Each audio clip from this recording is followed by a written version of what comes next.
Welcome to the Heal Your Hunger Show, where we get to the heart of why you overeat and how to stop. If you struggle with food and weight like I did, welcome home.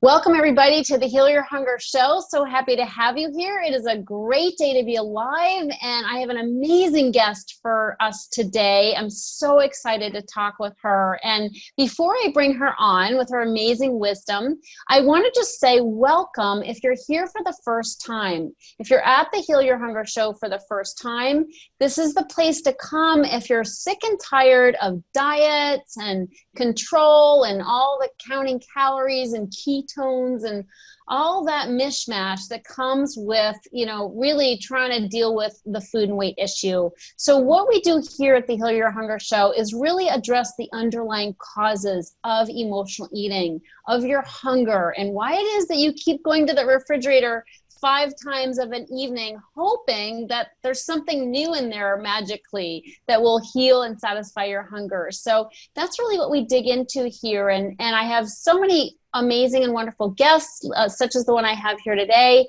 And I also do a show where it's just me kind of like blabbing around about, all kinds of issues that have to do with what's really going on inside. Because if you don't know this yet, I was 50 pounds overweight and an emotional eater to the nth degree. Really, I was a food addict and I couldn't stop eating no matter what I tried. Pills, potions, lotions, all of it.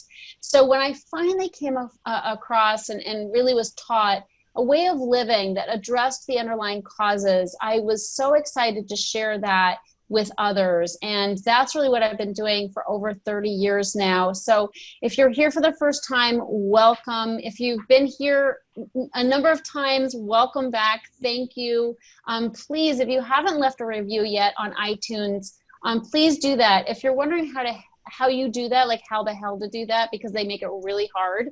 I think there's probably a YouTube video about it. So I don't know if you'll go through all that effort, but if you do gain, any kind of guidance and, juju from this show, I hope you'll take 5 minutes and do your good deed for the day. I'm sure you've done a lot of them, but just one of your good deeds is please give us a really great, 5-star review on iTunes so more people can know that this is a great show and the place to come if you're sick of dieting. So thank you for that. And please join us in the Facebook group called The Secret Sauce to End Emotional Eating Now. And this is where we go to be in community with other emotional eaters, because not everybody gets that it's not as easy as just, cutting down on carbs or sugar or just moderating the M word, right? So at the Secret Sauce group on Facebook, that's where we really have conversations. That's where I have a lot of guest speakers, topics throughout the week. I answer questions. You're the first to know when I have cool things happening. You get the invitation first. So be sure to go to Facebook and type in The Secret Sauce to End Emotional Eating. Ask to join, and we will be so happy to have you there. And lastly, if you've heard me talk about emotional eating, but you don't know quite if that's your gig, if you are an emotional eater, you can actually find out by taking the quiz on my website, healyourhunger.com. So go to Heal Your Hunger and type in, actually it's a pop-up. You'll see it right away. It's a Heal Your Hunger quiz, and take that free quiz. It'll take you like 3 minutes to take, but then you'll get a personalized score. You'll find out where you are on the spectrum, whether you're an emotional eater or a food addict or somewhere in between. So I think that'll help you a lot. So on with the show. I love this guest. Dana Rizer is the executive director at Feast, a nonprofit dedicated to promoting wellness and enriching lives through the power of healthy foods and human connection. Now you know why she's a great guest for here.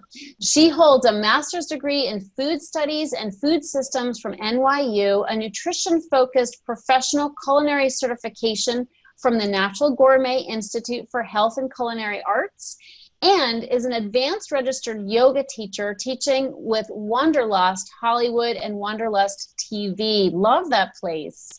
And you can find her at danarizer.com. So Dana, welcome. Thanks so much. I'm really happy to be here and really excited to get to speak today. It's great to have you here, and I'm really excited for this conversation. When when I learned about you, I thought, oh my goodness, this is such a great fit for the Heal Your Hunger show, because, you know, what we do here is really, as you heard what I just said, you know, we talk about the deeper causes of hunger. And, you know, I'd love to really dig into how you see this and your perspective, and, you know, we're just really sort of flesh this out somewhat, you know, so people can really understand, you know, what hunger is all about, you know, at those deeper levels, because, you know, it's not about the food and it's not about the weight. It goes so much deeper. So thank you so much for bringing your amazing wisdom and brilliance here today. Thanks for inviting me. Yeah. So you've done a lot around food. What first got you interested in this whole topic? Yeah, I mean, I have to say it started at a very, very young age. I think of myself as sort of winning a food lottery in a lot of different ways. I grew up in the Napa Valley, which, as many people would know, is, you know, an area that's known for wine and good food and, you know, beautiful produce, living in Northern California. And I also grew up in a household where my grandparents were actually the head and the heart of our family kitchen. They were with us a lot of my growing up, and they would actually make all of our family meals during the time that they were with us. So they were pretty much singularly focused on feeding people. That was kind of what they woke up in the morning thinking about and what they were there to do. So I learned really early on that food was first, you know, abundant, it was healthy, it was plentiful, it was all around us. Literally, I grew up on a vineyard. So, you know, I had this very strong sort of sense connection to where food came from. But also around our family dinner table. And I really remember as a kid, it was some of the happiest times of my day every day. It was to be fed by these people who so clearly loved us and who had just put so much into the meal they were creating, even if it was something simple like, you know, a bowl of lentils and pasta. You know, it was just something that was made with a lot of care. So as I started to grow up, you know, when other kids, I think, were getting into sports and into other hobbies, cooking was one of the first things that I really got interested in. And, you know, I would spend Saturday mornings sneaking into the kitchen before people were awake to make myself a breakfast that sometimes didn't turn out so well, but I just love to experiment with food. And as I got a little older, I was very lucky that you know, around the time that a lot of teenage women would be getting kind of mixed cues about what our bodies should look like and, you know, starting to develop some of that self-consciousness and self-awareness,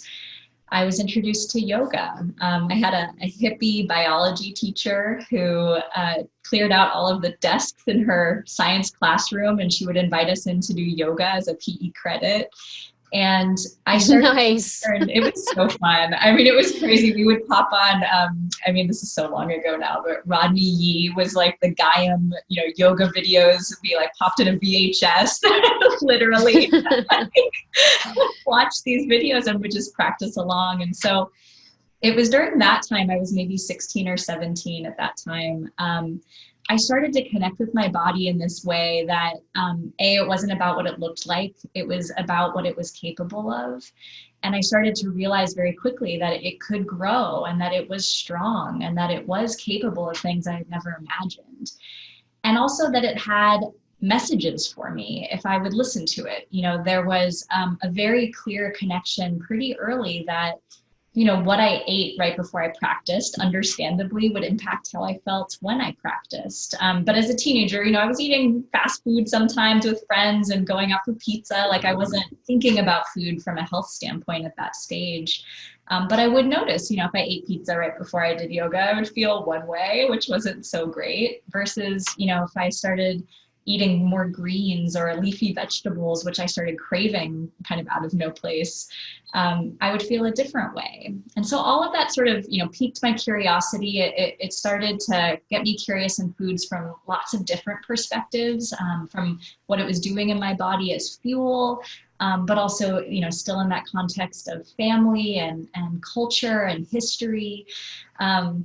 And that led me all the way through college. I finally had the opportunity towards the end of that to study abroad, and I landed in another very food-focused culture. I was in Spain, and I know, spent 6 months just getting to, you know, walk around outdoor markets and my sole concern at, I think 21 at the time was like, what beautiful lunch was I going to make? And also like, what beautiful dinner then would I make? And what wine would we drink that was, $5, which in college years was like amazing. And I realized by that point that like food really was this driving force in my life that I needed to take more seriously. It wasn't just a passion. It wasn't just something I was interested in, but it was something that really, was feeding me on a lot of different levels, and I wanted to study it formally. So that led me to grad school, and the food studies program is really interesting. At the time, there wasn't anything like it. Now there are dozens of these programs in universities across the US, but I'd initially gone in thinking I would go the route of becoming a registered dietitian and really focus on the food and health route. And then I learned about this program that thought about food and talked about food in the ways that I really believed food fit in our lives, which meant, not just about health, not just about, nutrition and what it does in our bodies and counting calories and counting micronutrients, which was actually sounding really, sort of constrictive and not really how I wanted to think about food, but I just didn't know there was another outlet. But food studies was this thing that talked about food in the stance of our cultures. It was like food and anthropology. It was also food and the system of growing our food and how that impacts our environment and our economy and our, societies in general. It was public health. I mean, it just incorporated all of these facets and really showed how food touched every aspect of our lives. So again, it was during that time that I started to learn a lot more about, one, putting into context how fortunate my food background was, and also that there were a lot of people who didn't share that background in America. There are a lot of folks, millions of Americans really, who, didn't have the benefit of having easy access or affordable access to good food. And so I started to kind of key in. Wait, let's do time out. Yeah. I gotta stop you. First of all, your childhood sounds so amazing. It was so nice. I'm thinking to myself, gee, if we all had that childhood, there would be no need for any kind of program for emotional eating. It sounds so balanced and so healthy and so emotionally and spiritually nourishing. I'm just like, my people can't see me unless they're watching the video, but my mouth just dropped to the floor. I'm like, OMG, wouldn't that be amazing? So first of all, yay, and bless you that you did have such an unusual childhood with so much peace and serenity and love. It's just, God, that in an ideal world, we all would have that. Not that my childhood was so bad, but, there was definitely addiction, lurking in the corners, and that had its impact. So I'm glad that you had that, and I'm glad that it did, I'm glad that you took the ball and ran with it and took that passion that was fostered in you further to where here you are helping others. So that is just really, really, really beautiful. And I think, the ideal is that we all do get back to that place, that we learn to nurture ourselves the way your family and grandparents nurtured you. I mean, that's really the bottom line, is how can we cultivate that passion for self-care and love of the earth and love of plants and foods and, things that grow from the ground, and really be healthy and prosper from that place of groundedness and self-nurturing. Yeah. Well, and I will say to that, I think part of the good fortune I experienced was really because of sort of the opposite experience that my mom had growing up. She had the same parents. These are her mom and dad. So food was very central in their lives too. But she actually went through really early childhood trauma and abuse at the hand of a neighbor, and struggled with weight from the time that she was about 8 years old all the way through her teen years. And the remarkable thing about my mom, I mean, she's somebody who's dedicated her life to self-growth and self-healing. She, by the time I was born, had done so much work to understand the roots of her weight issues, the roots of the trauma she had experienced. And she was so conscientious with me. I mean, I have a memory when I was really little. She was, cautious about food because she didn't want to slide back into potentially gaining the weight that she had worked so hard to lose.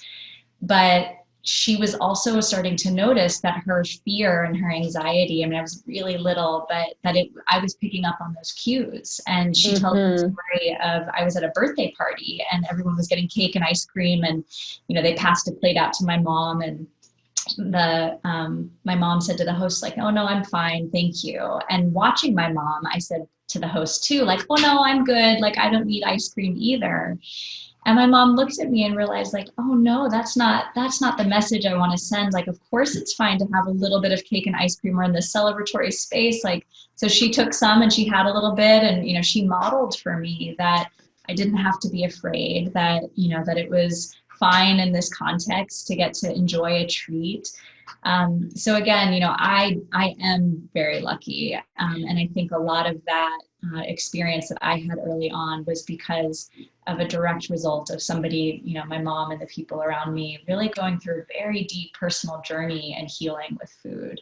Yeah, that's beautiful that your mom had that experience and that she was so conscious. I was literally talking to my sister yesterday about this. She has twin 12-year-old girls, and and she's had her own food issues. My whole family was rife with them. And so we were talking about that very thing. Like, how do you, I think one of her kids might be, an emotional eater, and she's sort of stressing about how she walks that fine line between helping her but not giving her a complex about how much she eats and her little binges, and she's starting to sneak food and hide food. So I love that your mom was so conscious, and so and that it worked for you, that what the things that she did worked for you, because it is such a fine line. My mom tried to help me. I was an overeater, totally out of control of food, and she tried to help me, but I rebelled against her help, so she, and I hated her at the time for her controlling methods, and look back now, I'm like, well,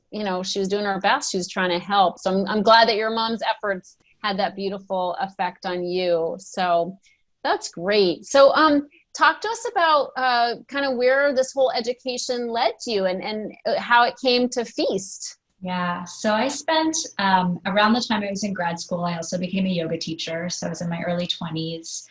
And I started to merge a lot of what I was learning in terms of, again, just mindfulness and body connection and self-awareness, like these basic tools of just how to look at yourself in a non-judgmental, caring way, and just see what was there and be present with it. I started to merge those teachings with what I was doing with food. So I was working as a private chef for folks and doing one-on-one coaching and workshops and retreats around, nourishing your whole self, using yoga as sort of the doorway, but then a lot of cooking workshops and things as well, bringing in food. But I still always had in my mind, because of what I had learned about the disparities in the US, again, just this, it really stayed with me that the privilege that I had to have so much good food and to be so well fed throughout my life. I really did want to find a way to make sure that other people felt the same, and that feeling was something that was not just available to some, but really available to everyone that was interested in exploring this pathway. So I moved to Los Angeles following my now husband. It was a work opportunity for him, and I jumped on board. I'm so glad I did. I love it here.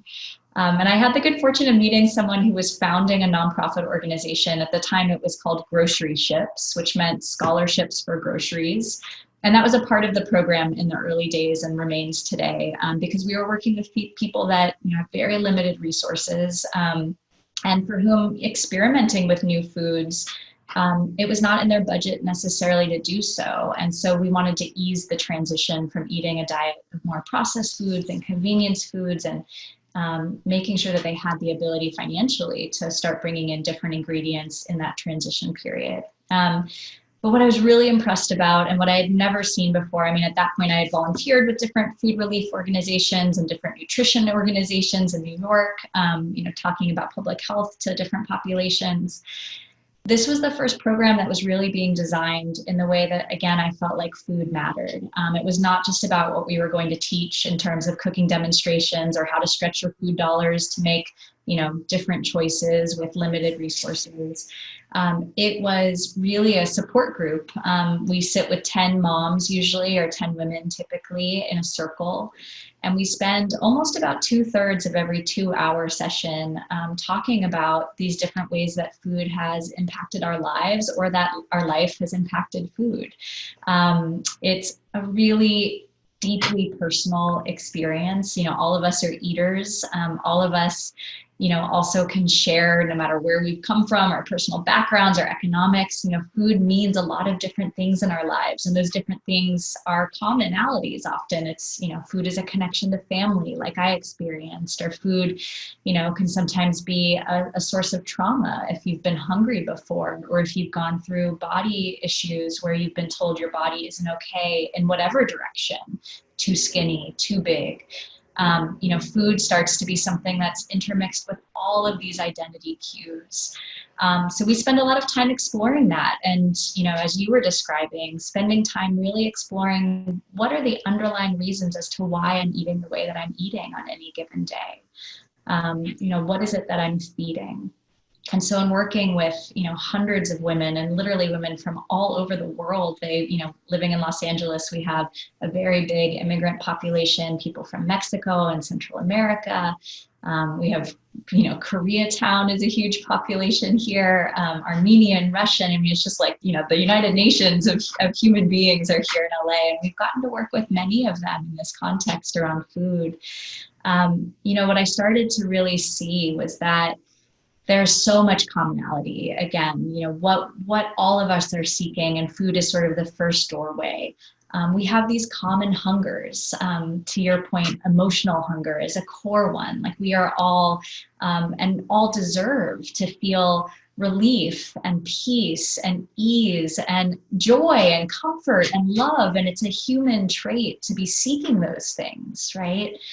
When we don't have access to other sources of those experiences, food is sometimes the primary thing that we then lean into, right? Absolutely. For everybody, no matter where they're, no matter what food they have access to, you know, the comfort eating phenomenon is alive and well, especially during COVID times. Oh gosh, I had to laugh going to the supermarket in the early days of COVID. You know, I kept hearing that people were like panic buying everything off the shelves, and I went to the grocery store with sort of this anticipation of like there was going to be no food. And I walked in, and I'm like in the produce aisle, and I'm kind of marveling, thinking like, gosh, there's actually a lot of food. Like, there's all the normal produce is here. I can get all the kale and avocados that I want. And then I started to walk down the other aisles, the chips and the snack foods, and I'm not even kidding. They were completely barren. They were desolate, empty shelves. And I laughed because, of course, like, I'm thinking about avocados, but we are all looking for those foods that, you know, they remind us either of like our childhood nostalgia, or just the thing you can reach when you're working at home and, you know, just eating, you know, while we're kind of trying to cope with whatever working from home looks like. I mean, it was we've all been through such a big trauma, you know, this year, that it really did lend itself to emotional eating and comfort eating for sure. Can you talk about foods not being on the shelf. Can you talk to a little bit? I just want to speak to the food desert issue in our country. Can you talk about that? I literally didn't even know what those words meant. So can you talk about that? Yeah. So it was a phenomenon that was very new to me as well. You know, it was again in my grad studies that I started to understand these different food landscapes, that everything did not look like the Napa Valley. How eye-opening.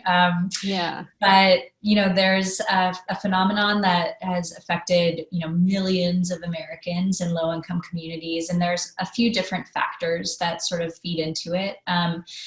The first is, you know, the term food desert literally describes an area where there is a lack of grocery stores or full service, you know, food retail options, and instead usually a proliferation of, you know, fast food and corner stores where people are having to buy, you know, mostly processed, ultra processed dry goods. So that's one element of just the landscape itself. You know, if you're looking to buy fresh produce, there may not be easy access points for that.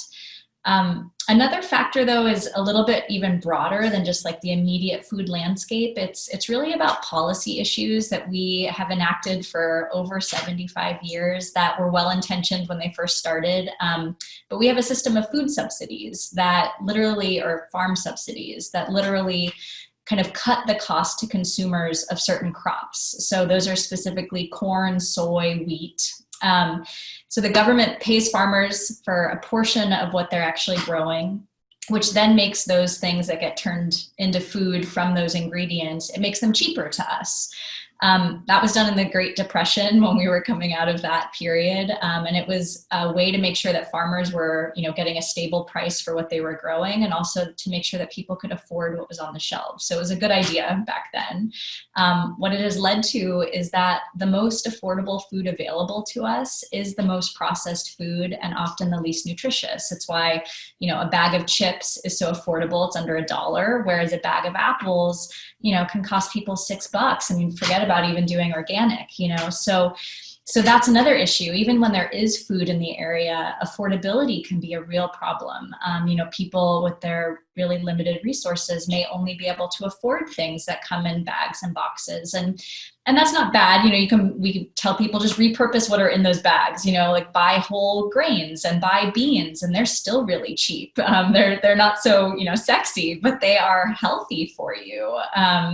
And they are affordable. But, a lot of what people lean into are the kind of processed convenience foods that are really cheap. So that's another factor that goes into kind of food desertification, if you will. Mm-hmm. And it means that moms that are trying to get good food for their families often are taking a bus for an hour to leave their neighborhoods in order to find food that is stuff that they recognize that, maybe they grew up with, having fruits and vegetables, like something as simple as that. So it's a really challenging environment to overcome.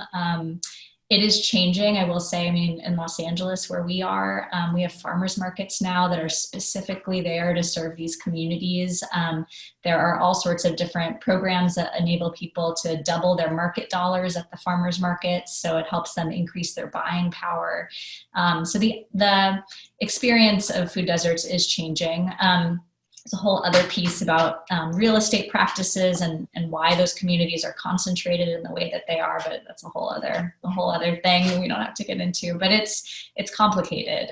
So our programs are really there to help people living in these challenging food environments. And I will say that's all of us, right? Like all of us think about our budget when we're purchasing food. All of us are, living with different forms of constraints when it comes to what we can buy. So again, just that aspect of affordability, like what you can go to the store and, decide I'm going to purchase this thing versus that thing. That's affecting kind of everybody in the US all of the time. So it's not just in food deserts that we see that. But anyway, it's a big driver in some of our personal decisions around food, the kinds of ingredients we can choose or we can afford. Yeah. Absolutely. Yeah. Thank you for, going through that and explaining that. Yeah. You have a book coming out soon, and you talk about the 4 forms of hunger. Can you run through that for us? Yeah, I would love to.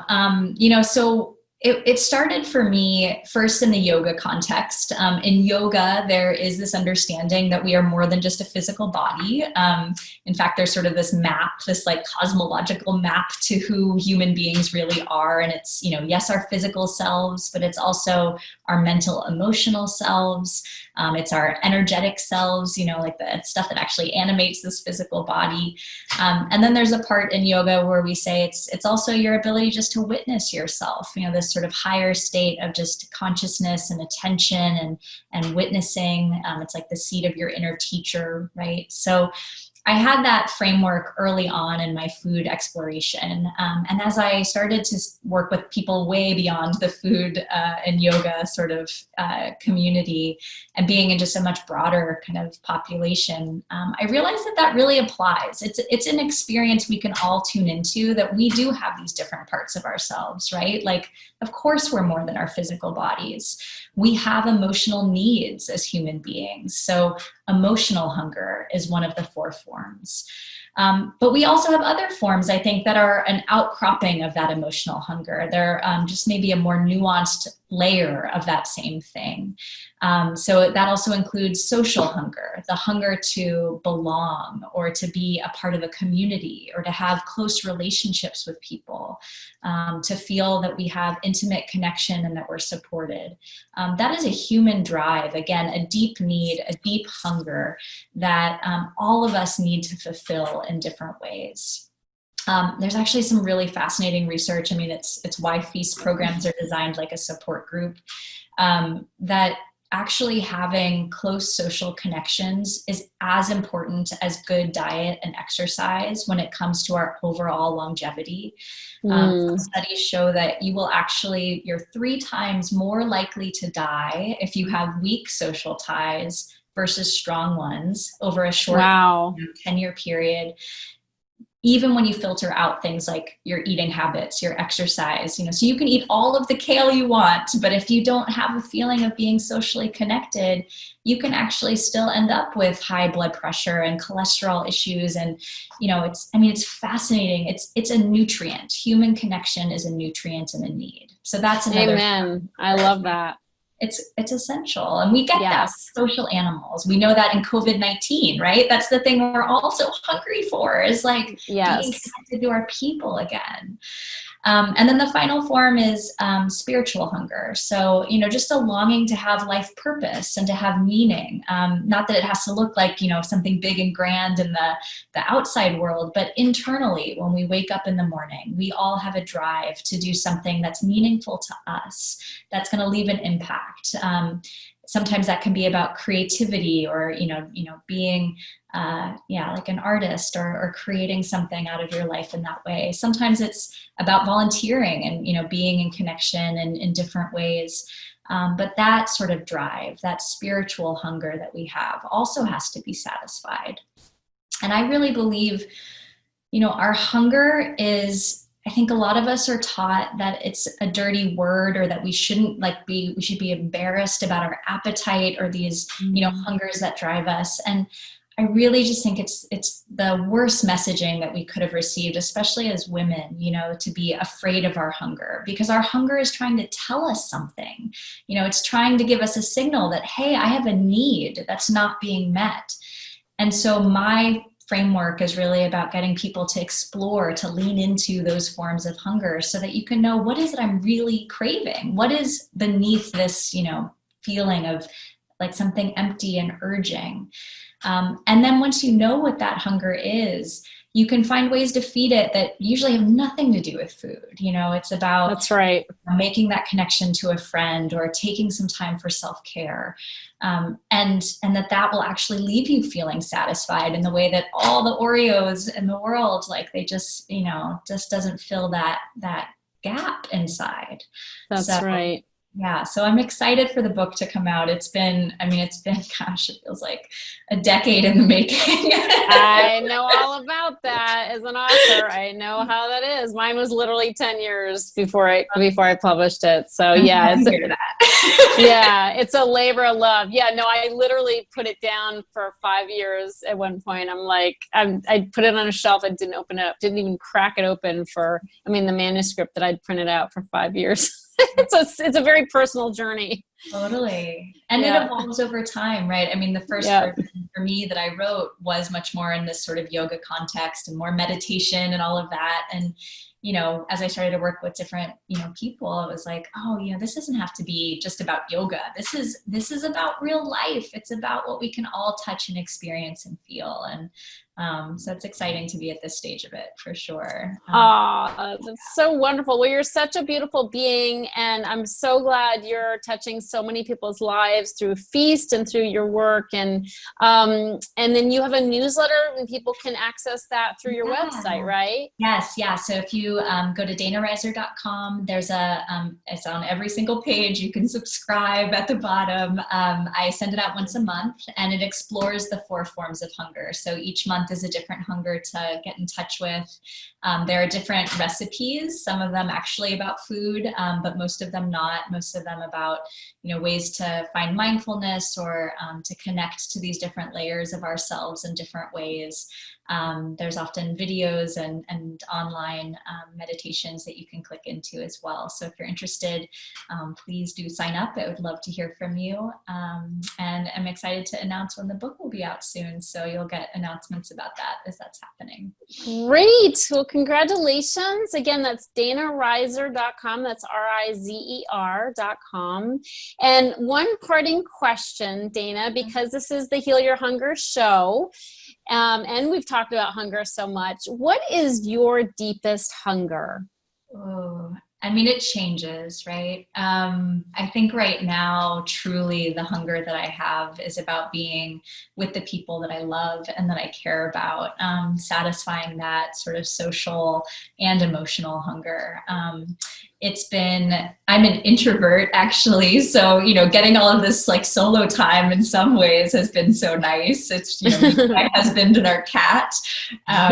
But I will say on another level, the thing that I miss most about our pre-COVID life is getting to bring people around the table and getting to feed each other in all of the different ways that experience does, about the food we share, but also just getting to be in close contact, sharing our lives and stories beyond, our screens, which have been an okay replacement, but that's what I'm hungry for. Yes, absolutely. Well, I really echo that. I was thinking back, I had a New Year's Eve party the eve of, 2020. And that was the last party I went to, no more parties in person for a while. I know. Yeah.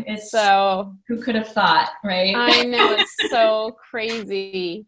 So, and you being the amazing chef that you are, I'm sure it's equally, hard because of that. So, well, God bless you and all the wonderful work that you're doing. And I'll look forward to seeing that book when it comes out. And thank you everybody for joining us for this show and for Dana's being here and listening to her. So thank you, Dana. And thanks everybody for being here. And we'll see you on the next show. Thank you. Thanks so much, everyone. If you enjoyed this podcast and want to get free support, insider health info, exclusive invites to events, and more, visit healyourhunger.com.